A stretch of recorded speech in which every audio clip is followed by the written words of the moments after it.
এই পথটা elevated express বিমানবন্দরে 2 ঘন্টায় যেতে পারত, এখন উত্তরা থেকে আধা ঘন্টার মধ্যে আপনি মোদিকেই চলে যাচ্ছেন। এটা কি সম্ভব ছিল?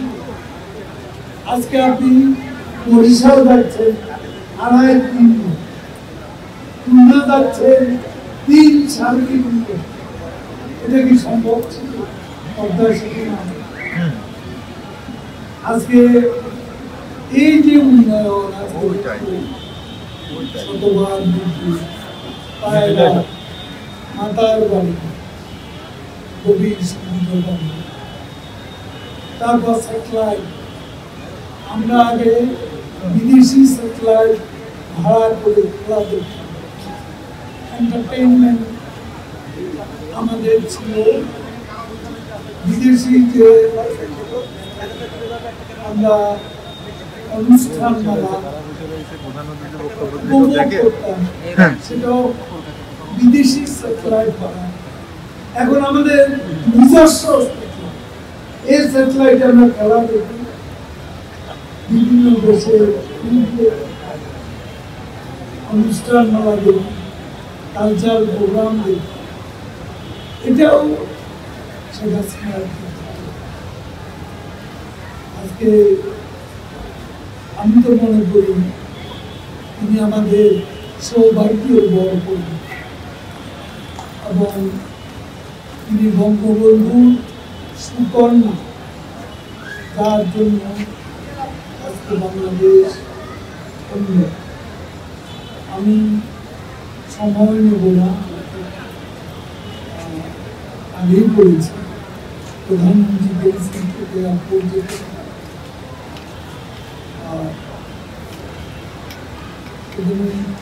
তরুণ ছেলেরা তারা অনেকে আমার সে পুরনো স্লোগান ইলেকশনের আগে ওই স্লোগান খেলা ওদের পরে সেটা আবার সময় আসলে বলবো, এটা একটা কালচার বলবো। আমি ফেরদৌসকে ধন্যবাদ জানাবো। আমাদের এর আগে ঢাকা দশে এমপি ছিলেন, এখন আগে এলাকার লোকেরা পাচ্ছে, এখন অ্যাক্সেস আছে সব ধরনের। আমার শিল্পীরা তো অবাধে অ্যাক্সেস পায়,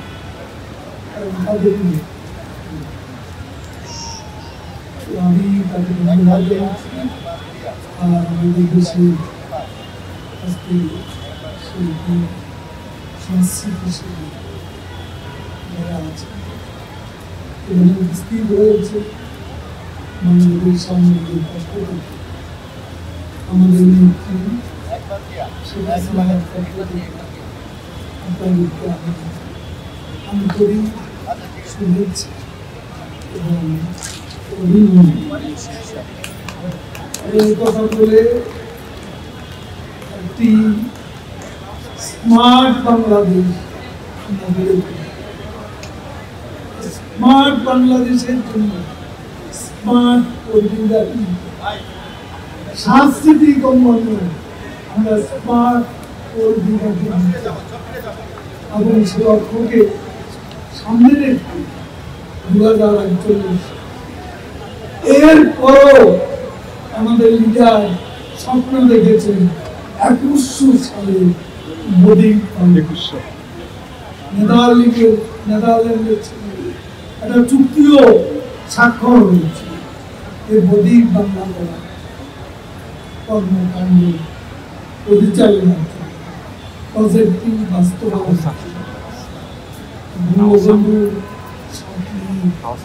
শেষ 2100 সাল এবং শেখ হাসিনার স্বপ্ন 2041 সালে স্মার্ট বাংলাদেশকে সামনে রেখে বাংলাদেশ সমৃদ্ধ প্লাটিনাম জন্ম জয়ন্তী তথা ৭৫ বছর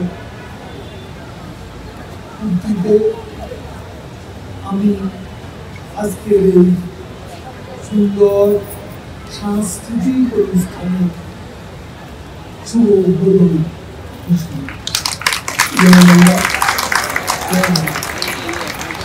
অনেক অনেক ধন্যবাদ। বাংলাদেশ আওয়ামী লীগের ৭৫ বছরের লগ্নে এই লগ্নে